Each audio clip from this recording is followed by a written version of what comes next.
Good evening, friends. So, after wonderful presentation by Bala sir on PP in uh, non-COVID patient, I am going to talk about use of PP in COVID positive patient, especially in isolation ward, ICU, and operation theater. These are the two references which I have used to prepare this presentation. One is by Canadian guideline and another is WHO recommendation about rational use of PPE during severe shortages.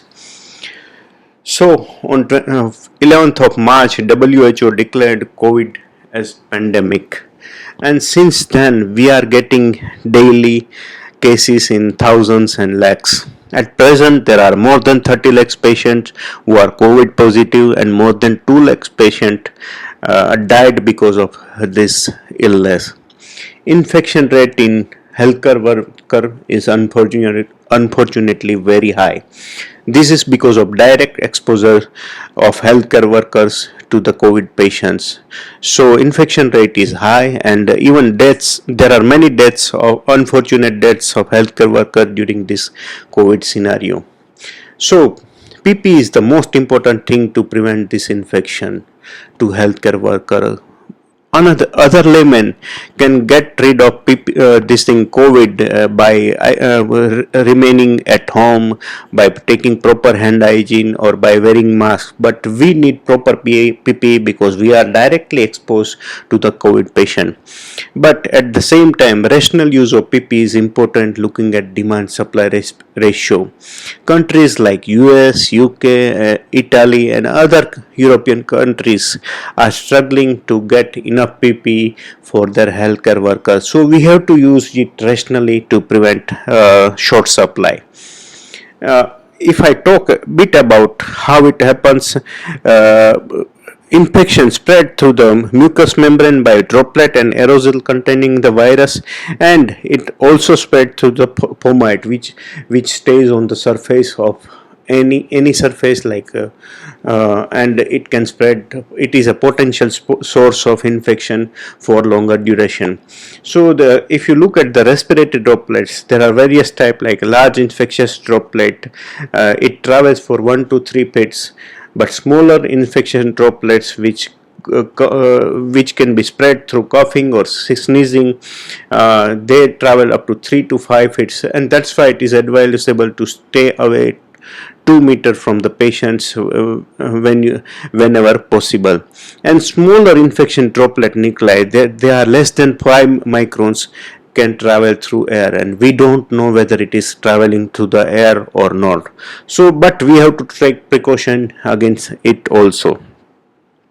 So what is the rational use of PP in COVID positive patients? We need to use it in isolation ward where they are kept with mild symptom. We need to be more cautious in ICU and OT. I will not cover OT part, but it is more or less same. It will be covered by Gopal sir in next presentation. Selection of PPE is very important. Appropriate PPE depend on the exposure risk, separated into three types. First is contact and droplet precaution. Second is airborne, droplet, and contact precaution when there are chances of smaller droplets. And third is precaution for high risk aerosol generating medical procedures. So according to that, there are three types of PPE. Like if it is not aerosol generating procedure and you are not close to the patient, you can wear the N95 mask, you can wear proper gown and gloves and shoe cover and get away with it. But if you are close, if you are in the environment where such procedures are going on, like intubation or tracheostomy or bronchoscopy, then you have to cover your face and head with a face shield and headgear. You have to wear goggles so that your eye don't get contaminated. And if you are performing such procedure, then you have to go for full-fledged PPE, like you have to wear a coverall apron, You should wear hood with face cover and a neck cover. You have to wear double gloves. Double gloves are important. There are studies where they say that with double gloves chances of infection is less. So according to the type of your exposure, you have to select your ppe so that there won't be scarcity of ppe in future. Donning and doffing. It is about wearing and removing the PP. This is very important. If you don't do it properly, you will be exposed to virus, and you will be contaminated with virus and you can get the disease. Especially doffing is very important. It should be supervised by some other person when we are doing donning and doffing, so that we can do it properly. And there must be some guidelines stuck to the wall of the donning and doffing room so that you can watch it and wear it your pp in a proper manner. Like initially you have to put on scrubs, put on shoe cover, then wash hand, then put on N95. So this is a sequence, and accordingly doffing is also sequence. There are many videos of donning and doffing on YouTube and other social media. You can watch it, and there are guidelines according to the type of pp. There are various type of pp, and they give specific instruction how to don and doff, and you should follow that. So if you look at the basic minimum principles of pp, first and most important, protect healthcare provider through appropriate ppe. Like category 1, 2 and 3 I described earlier, you have to wear it. There is no one ideal ppe. There are various type of ppe in market, so you have to get used to those ppe. Sometimes you are getting one type of ppe, because of scarcity or short supply of that pp you will get different type. Then go for training for that another pp, and be careful while using it. There are some homemade combination of pp, but it should not be used without approval from appropriate authority, otherwise you will expose yourself to coronavirus. During high risk aerosol generating medical procedure, decrease exposure of healthcare provider by limiting those present to the essential provider only. Suppose if you are intubating a COVID positive patient in the OT, no one should be there inside OT till 20 minutes. You and your assistant will intubate the patient with all precaution, all pp, and one person who can help you if required should be there outside the OT with all pp on. So in case of emergency, he or she can come inside and help you. And the most experienced person should do this procedure so that chances of failure are less, and you can do it as fast as possible. There are currently no specific measure recommended for self-contamination during the doffing procedure occurs. Suppose some self-contamination occurs during doffing or while doing procedure, then there are no specific guideline, but you have to wash your hand. You have in certain hospital they advocate to take shower with soap after doffing, so that viral load can be reduced if at all it occurs. Track and protect pp supply. There must be someone who can help you to get continuous supply of the pp. Promotes scalable generalized innovation in accordance with the institutional policy.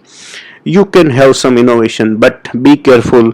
It should be according to the institutional policy. Otherwise, there are chances of, if at all something goes wrong, you will be blamed. Donning pp should be in accordance with the institutional guidelines. There must be someone to assist you or guide you while you are donning and doffing, especially in the initial period. Pay attention to how you don to augment your ease of doffing. So if you pay attention while donning, then doffing will be easy, like putting on N95 mask or faster, then you should remove it at last. So pay attention, don't get distracted while donning and doffing. That will increase chances of contamination. Contamination of healthcare provider can occur either in the patient room or during doffing process. Doffing PP or PP removal is a high risk procedure because of risk of cell contamination, so it should be done under supervision. Surgical mask or N95 respirator should be last item to be removed.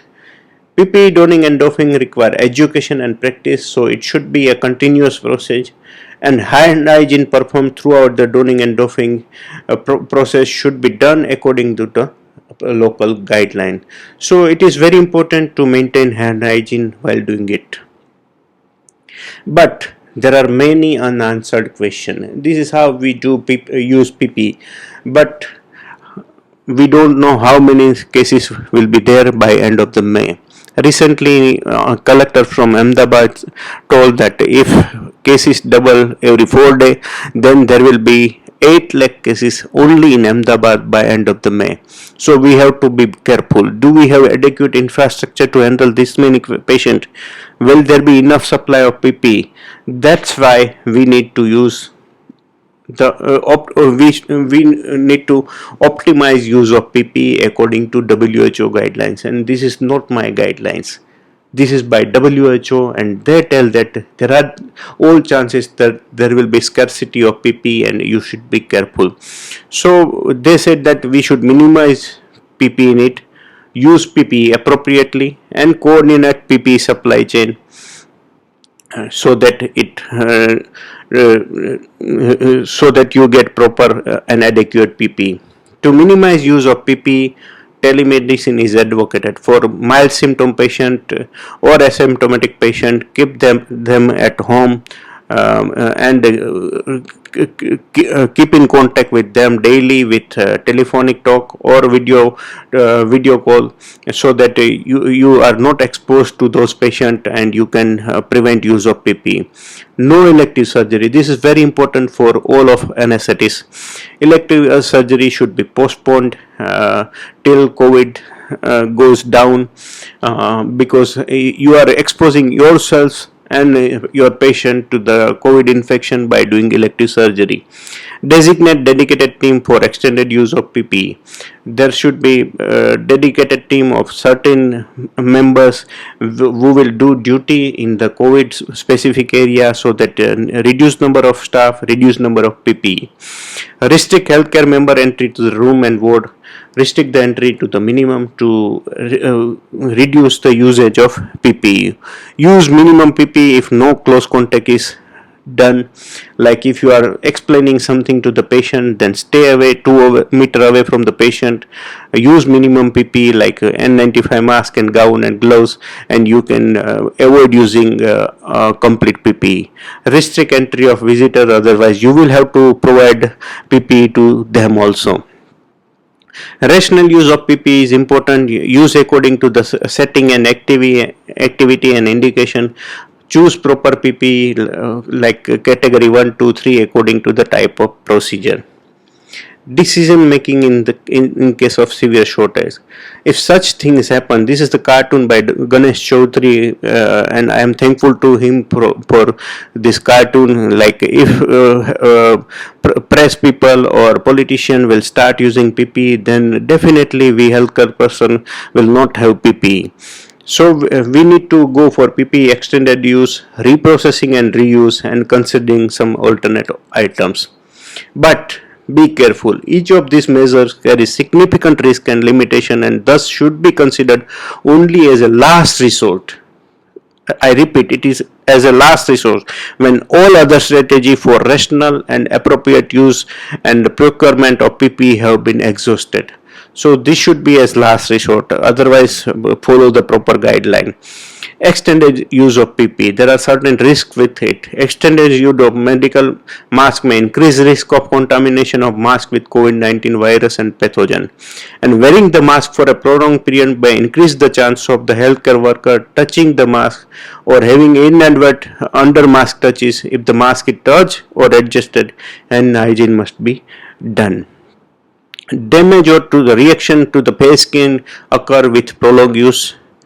Filtration media of mask may become clogged, thereby increasing breathing resistance and the risk of breathing unfiltered ambient air from the side of the mask. So if mask is clogged, air will come through the side of the mask and you will get exposed. Extended period of time in active patient ward required for healthcare worker. This is exhausting physically as well as mentally to the healthcare worker. Removal criteria should be followed, like if the mask become wet, soiled or damaged, it should be removed. If the mask is exposed to the splash of chemical, infectious substance or body fluid, if the mask is dislodged from face for any reason, then it should be replaced. If the front of the mask is touched to adjust it, follow the same procedure for removal and do not touch the front of the mask. The mask need to be removed whenever providing care outside a designated area. So this should be followed for masks, gowns and everything. Reprocessing and reuse. There are certain techniques coming up like H2O2 vaporization, UV radiation, moist incubation, using 4 masks in a paper bag, which is recommended by AIIMS, that they provide 4 masks to the healthcare person. 1 mask used today will be used after 4 days. It should be kept in a paper bag in an isolation area. Keep it there for 4 days, then you can reuse it. You can do such innovation like this is the intubation chamber prepared by us. Ganga Hospital had added something like negative pressure to it, and use of sterile hand cover while doing intubation. So you can innovate such things so that you don't get viral exposure. These are the dimensions of the intubation box. You can prepare at your place with acrylic material, and it protects. And you can even use this without video laryngoscope. Video laryngoscope is advocated along with this, so that you are away from the patient. But even if you don't have video laryngoscope, you can use it. This is the face shield, locally made. You can use it to protect yourself, or else you can use such helmets. So you can do such innovation, but you should know the limitation of this innovation, and you should act accordingly. This is the gown prepared from impervious material. You can use it when there is shortage of PPE in your hospital. And these are the shoe cover. These are also reusable, made of impervious material. You can properly sterilize it after usage, and you can reuse it. So these are the innovation. You can do it in case of severe scarcity of PPE supply. So safety of healthcare worker is most important thing, but we don't know when we will have severe scarcity. So we will have to prepare for the worst. I wish and I pray that it won't come, but it can come anytime. Like in US, they have 10 lakh cases and 50,000 deaths. If it can happen in a country like US, it can happen anywhere. So be prepared with alternate options. We are like soldiers on border in battle against corona, so we have to fight it with it. Proper preparation will help us to win this battle against corona. So this is all about it. Jai Hind, Namaste. Thank you.